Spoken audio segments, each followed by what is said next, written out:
আপনারা জানেন যে পাক সার্কাসে মুসলিমরা একটা সমাবেশ করে।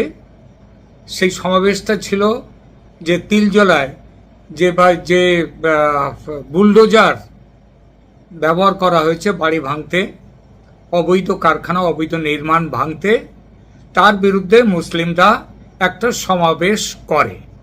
কিন্তু বুলডোজার ব্যবহারের বিরুদ্ধে সেই যে সমাবেশটা আসলে হয়েছে বুলডোজারের কে ব্যবহার করছে, কোত্থেকে ব্যবহার করছে, কারা নিয়ে এসছে, কেন নিয়ে এসছে, এইসবগুলো না দেখে তারা সেই সমাবেশটাকে ব্যবহার করেছে বিজেপি ও মোদিজির বিরুদ্ধে অকথ্য ভাষায় গালি দিয়ে সেটা করলো সেই দিনের। এটা একটু বড় ভিডিও, কিন্তু আপনারা সেটা দেখুন, তারপরে এই বিষয় নিয়ে আমরা দু চারটে কথা বলবো। দেখুন আগে ভিডিওটা। जुल्म नहीं चलेगा, मोदी का जुल्म नहीं चलेगा। मोदी बहुत घर बाड़ी तोड़ रहा है। मोदी हटाओ, बीजेपी हटाओ, तृणमूल बुलाओ, बीजेपी हटाओ। देश उसी शांति से रहने दो, सब रोज खट के खाने वाला है, सब रोजगार चलेगा। 1500 रुपया हम लोग का 3000 रुपया नहीं चाहिए, हम लोग को 1500 चाहिए। मोदी को हटाओ, मोदी को हटाओ। बहुत जुल्म, मुस्लिम पर बहुत जुल्म कर रहे हैं। हम लोग जैसा था बंगाल, हम लोग का बंगाल वैसा ही चाहिए। ये तानाशाही हम लोग और नहीं सह सकते, बहुत जुल्म कर रहे हैं। हम लोग को इंसाफ चाहिए। हम लोग सब मिलके, सब जाति यहाँ मिल मिलाप से रहता है। मोदी आके सब जाति को लड़ाई करा रहा है। बीवी बच्चा कदर लवारिस उठाई गिरा, बाप बीवी ने, बच्चा ने, बहन ने, वो कहा जाने का घर का सामने का माने कोई नहीं है, उसको संसार का कोई कदर नहीं है। वो अकेला है, हम लोग बहुत संसारी हालात हैं। घर उजाड़ने से विकास होता है। कोई गरीब इतना मुसीबत से घर लेता है, 2-2 रुपए जमा करके उसको एक पल में उजाड़ दो और विकास हो जाएगा। ये विकास है। और जितना मुसीबत मुस्लिम के साथ, हमारे कोलकाता में हम सब हिंदू मुस्लिम सब एक साथ रहते हैं, बहुत अच्छे से रहते हैं। कभी आज तक ये सब नहीं हुआ। अचानक से ये कि घर से बाहर कर दो, आप कुछ स्टेटमेंट लीजिए, उसको कुछ बताइए। फौरन घर से बेघर, ये कहाँ का रूल्स है? इलीगल पहले कहाँ था सारा सरकार? उस टाइम जब पैसा जो ले रहा था तब कहाँ था? पैसा तो लिया था तभी तो बना। बिल्डिंग ऐसे तो नहीं बन गया ना। बिल्डिंग बनने के लिए तो पहले पैसा लिया उन लोगों ने, तब तो बना। उस टाइम तो आपको दिखाना चाहिए था इलीगल नहीं बनेगा। पूरा कोलकाता इलीगल का पूरा मैदान बना देगा इन लोग। हाँ, कहाँ जाएगा गरीब, कहाँ? इससे भी विकास होता है। मोदी को हटाओ यहाँ से और कोलकाता पूरा देश बचाओ। कानून आज बना है, कानून बनता रहे तो सदियों पुराना हो गया ना। जो आदमी गरीब लोग घर ली से, मजबूर लोग घर ली से मेहनत करके ये करके आज उसका घर तोड़ने का बात आ रहा। किसी का बाप का ठेका लेके आना का? हम किसी सरकार से क्या मतलब है? हम किसी सरकार से कुछ मांगने जा रहे हैं या किसी से कुछ लेने जा रहे हैं? हम अपने घर में हैं, अपने सुकून से, अपने घर में अपना बच्चा लोग को लेकर सुकून से, वो हमको छीने नहीं देगा। उसका इतना हिम्मत है, उसको जिता सको। वोट देकर आदमी लोग नहीं जिता से, तो आदमी लोग घर तोड़ेगा। ভেঙে দিচ্ছে, আমরা কোথায় যাবো? আমরা গরিবের লোক, আমরা কোথায় যাবো? আমাদের মোদি কি এমনি করে ভোটের জন্য জিতাবার জন্য আমাদের ভোট চুরি করলে আমাদের রিক্সা সরিয়ে দিল। আমাদের জন্য মোদি সবকিছু আমাদের সরিয়ে দিচ্ছে। মোদি থেকে আমরা চাই, আমরা দিদিকে চাই, আমরা ওনাকে সরান এখানে একদম যাতে ভালো যেতে চাই। আমি দেখো ইনসাফ কি ইনসাফ করছে আমাদের জন্য। আমরা গরিব আছি, আমাদের একটা আমাদের চাই না মোদি, আমাদের চাই না, আমাদের দিদি চাই। আমার বাড়ি কোথায়? আমাদের বাড়ি এই 5 সার্কেল। আমরা ফুটে থাকি, আমাদের ঘর দরজা নেই, আমরা ঝুবড়ি থাকি। কিন্তু আমাদের জন্য ভোট নিয়ে আমাদের হেরিয়ে মুসলমানের বাচ্চা পড়বে না, হিন্দুর বাচ্চা পড়বে কেন? কিসের জন্য, কোন কারণে? সব বাচ্চা এক আছে, কোনো উপায় পাচ্ছাই না, সব করে পড়বে।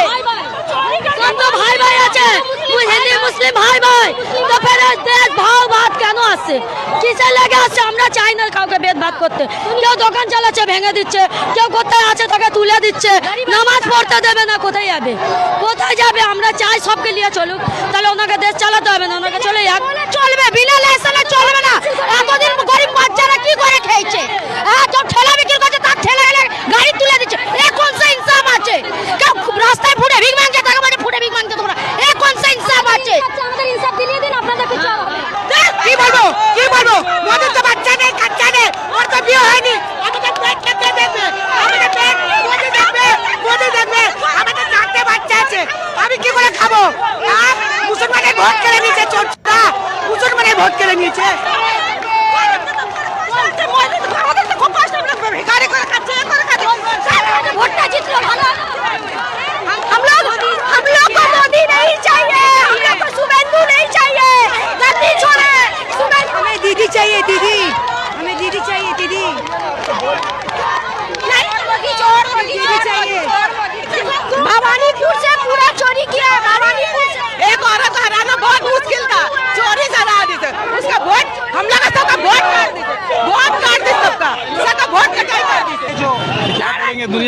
ये जो सरकार जो बना है, ये सरकार आदमी को नफरत, आपस में इखलाक नहीं, नफरत बनाने का पार्टी बनाई है। बना दिया, नफरत पार्टी को चाहिए कि एक दूसरे को लेके चलने के लिए, या तो एक अलग हिंदू अलग मुसलमान को अलग कर रहा है, कर दिया है। ये परेशान आदमी जिंदगी जिएगा, आदमी रोजी रोटी कमाने के लिए या प्रोडक्ट्स करने के लिए जिंदगी जिएगा आदमी। यहाँ पर ही इंसान को चाहिए पार्टी लोगों के एक दूसरे से इखलाक मोहब्बत बनाए रखने के लिए, ताकि मुसलमान को जो रहा मुसलमान को जीने दे, हिंदुओं को तो हिंदू को जीने दे। क्या बंगाल के हिंदू मुसलमान के बीच में नफरत की खाई तो नेता लोग बना के रखा है। किसने बनाया? नेता लोग, जितने नेता दुनिया में सब नेता बना के, और किसका बोलेंगे नाम? ये बीजेपी आने से और ज्यादा हो गया। ये बीजेपी आने से, हुकूमत आने से और ज्यादा हो गया, पहले ऐसा नहीं था। नहीं था, अब मोदी आया तब से ऐसा हो रहा है। न पहले ममता बहुत अच्छा थी, और आज जब से आया मोदी तब से मेरा बर्बाद हुआ। देश से हम लोग खाने बिना भूखा मर रहे हैं। गैस का दाम बढ़ा दी, तेल का दाम बढ़ा दी, हम लोग क्या जिएंगे, क्या खाएंगे, क्या बोलेंगे? बहुत किस है, मोदी आने से मेरा नुकसान हो गया देश को। मोदी आज आलू बन गया, कल पूजा भी बन गया, पूजा भी बन गया। जब हम लोग मस्जिद बंद कर रहे तो पूजा ही बंद करे, पूजा भी बंद करे। मोदी एकदम बेकार, एकदम लगता एकदम है। देश से लेके कलकत्ता तक लगता कर दी, वहाँ सब चारा नहीं चला, तब यहाँ आया। हम लोग पूजा में भी घुरते थे, होली में भी खेलते थे, ईद में भी मेरा दोस्त मेरा घर आता था। ये सरकार जो है सिर्फ बुलडोजर चलाया तो हम बीजेपी पार्टी हो गए। ये इसका হলো बुलडोजर তিল জলায় বুলডোজার মোদি আনেননি, শুভেন্দু সরকার আনেননি পশ্চিমবঙ্গের, এনেছে তৃণমূল কংগ্রেস পরিচালিত কলকাতা পুরসভা, যার মেয়র হলেন ফিরাদ হাকিম। মানেটা কি? যে দিদির শাসন ফিরে পাওয়ার জন্য এরা এত গলা ফাটাচ্ছে, চিৎকার করছে, সেই দিদির দল পরিচালিত পুরসভা বুলডোজার এনেছে নির্মাণ ভাঙতে। কিন্তু এরা গালি দিচ্ছে বিজেপিকে, মোদিকে, শুভেন্দুকে, এরা গালি দিচ্ছে। এমনকি বলছে কি মোদি হটাও। আচ্ছা বলুন, এই যাদের মানসিকতা বিজেপি সম্পর্কে, তারা কি করে আশা করে যে বিজেপি তাদের সঙ্গে ভালো ব্যবহার করবে? অনেকে বাংলাদেশে, পাকিস্তানে অনেকে বলে থাকে ভারতে মুসলমানদের উপর অত্যাচার হচ্ছে। একটা ছোট্ট কথা বলি, আচ্ছা ভাবুন তো, বাংলাদেশে সংখ্যালঘু হিন্দুরা সেখানকার সরকারের বিরুদ্ধে এই রকম ভাষায় কোনোদিন কোনো আন্দোলন করতে পারবে না, তাদের সেই সাহসটাই হবে না। আরও একটা কথা ভাবুন, স্বাধীনতার পর থেকে এত পেছনে যদি নাও যান, যদি বাংলাদেশের জন্মের সময়ও বাংলাদেশে 22% ওপরে হিন্দু ছিল, সেটা এই বছরে সেটা নেমে এসছে 8 বছরে। যদি হিন্দুরা ওখানে ভালো থাকতো তাহলে কি হিন্দুরা বাংলাদেশ ছেড়ে চলে আসতো? আবার উল্টো দিকে দেখুন, ভারত যখন ভাগ হয় তখন এই পশ্চিম বাংলায় মুসলিমের সংখ্যা ছিল 18 থেকে 19% মতো ছিল। সেই সংখ্যা বাড়তে বাড়তে 2011 সালে চলে গেছে প্রায় 30%। 21-এর যে আছে সেটা এখনো ঘোষণা হয়নি, ঘোষণাও হয়নি এখনো অবধি। সেটা হলে দেখা যাবে 2011-এ 30% এখানে মুসলিম জনসংখ্যা পশ্চিমবঙ্গে, সেটা হয়তো 2021-এ সেটা হয়ে গেছে 35%-এর ওপরে। তাহলে এখানে যদি মুসলিমরা খারাপ থাকতেন তাহলে কি তাদের সংখ্যা এইভাবে বেড়ে যেত? বাড়তো না। এতেই বোঝা যায় যে ভারতে মুসলিমরা সেখানে খারাপ নেই। তবু আমি বলবো যে তবু বিজেপি তাদের সঙ্গে ভালো ব্যবহার করে না, এইটা মুসলিমদের এখানে বিজেপি হচ্ছে এদের কাছে জাত শত্রু। কেন জাত শত্রু সেটাই পরে আসছে। তবু আমি বলবো বিজেপি বলেই সমদৃষ্টিতে দেখে ভারতের মুসলমানদের, কোনো ভেদভাব করে না।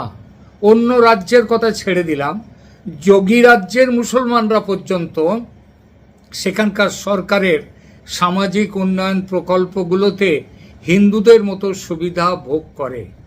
যে গুজরাটে মুসলিমদের উপরে অত্যাচার নিয়ে এত কথা বলা হয়, সেই গুজরাটে মুসলিমরা ভারতের মধ্যে সব থেকে ভালো জায়গায় আছে, ভালোভাবে। আর সব থেকে খারাপভাবে মুসলিমরা কোথায়? পশ্চিম বাংলায়। এটা কিন্তু অন্য কারোর কথা নয়। কার কথা জানেন? রাজেন্দ্র সাচারের কথা। রাজেন্দ্র সাচারের কথা। তিনি যেটা করেছিলেন, রিপোর্ট দিয়েছিলেন, সাচার কমিটি রিপোর্ট, সেখানে বলা হয়েছে গুজরাটে হিন্দুদের ভালো থাকার কথা আর পশ্চিমবঙ্গে মুসলিমদের খারাপ থাকার কথা। তবু দেখুন এখানকার কাদের আমলে খারাপ থেকেছে? বিজেপি তো পশ্চিমবঙ্গে ক্ষমতায় আসেনি এতকাল, স্বাধীনতার পর থেকে। এই যে 75 বছর হয়ে গেল, বিজেপি তো আসেনি প্রায় ক্ষমতায়। তাহলে ছিল কারা? ছিল কংগ্রেস, ছিল বামফ্রন্ট, সিপিএম, ছিল তৃণমূল গত 15 বছরের। তাহলে মুসলমানরা যে এখানে খারাপ আছে, এর দায় নিশ্চয়ই বিজেপির নেই, বিজেপির ওপরে নয়। তবু দেখুন বিজেপি সম্পর্কে মুসলিমদের ভাবনাকে কতটা নোংরা করে দেয়া হয়েছে। এদের কথা শুনে মনে হচ্ছিল এরা কোনো প্রতিবাদ করতে, ওই যে বুলডোজারের বিরুদ্ধে প্রতিবাদ করতে আসেনি, এসেছে মোদির বিরুদ্ধে, বিজেপির বিরুদ্ধে প্রতিবাদ করতে। কিন্তু কথাটা হচ্ছে, এতে কি লাভ কিছু হচ্ছে?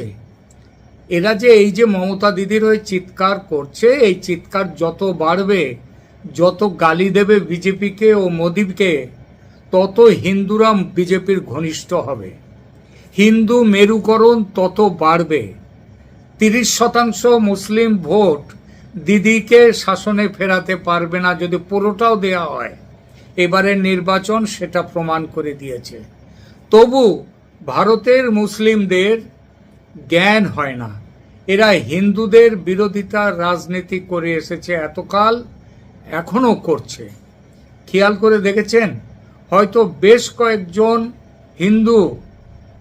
কয়েকজন এরা বলছিলেন ওরা নাকি হিন্দু মুসলিম একসাথে সদ্ভাবের সঙ্গে এই পাক সার্কাস অঞ্চলে বাস করে।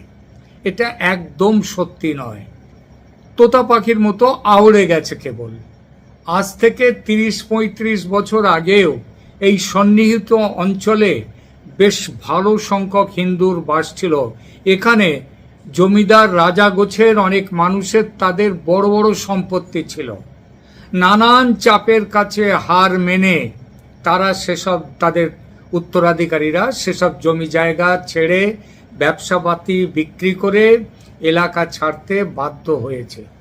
এখানে একটা এই অঞ্চলেই মোটামুটি পুরনো শিব মন্দির আছে, সেখানে পুরোহিত আছেন, পূজা অর্চনা হয়, কিন্তু ভক্তের সংখ্যা এতটাই কম যে কতদিন ওই মন্দিরে পুজো চলবে সেটা ভাবনার বিষয়।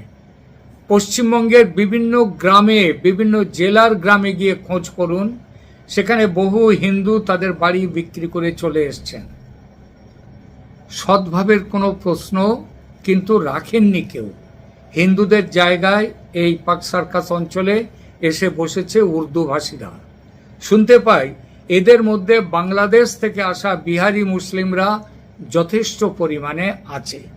এরা অনুপ্রবেশকারী হিসেবে যাতে চিহ্নিত না হয় তার জন্যেই মমতা বন্দ্যোপাধ্যায়ের অন্ধ সমর্থক এবং সেই সঙ্গে তীব্র বিজেপি ও মোদির বিরোধী।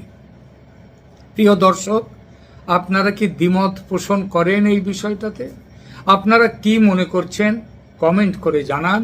কমেন্ট করুন, লাইক দিন, সাবস্ক্রাইব করুন।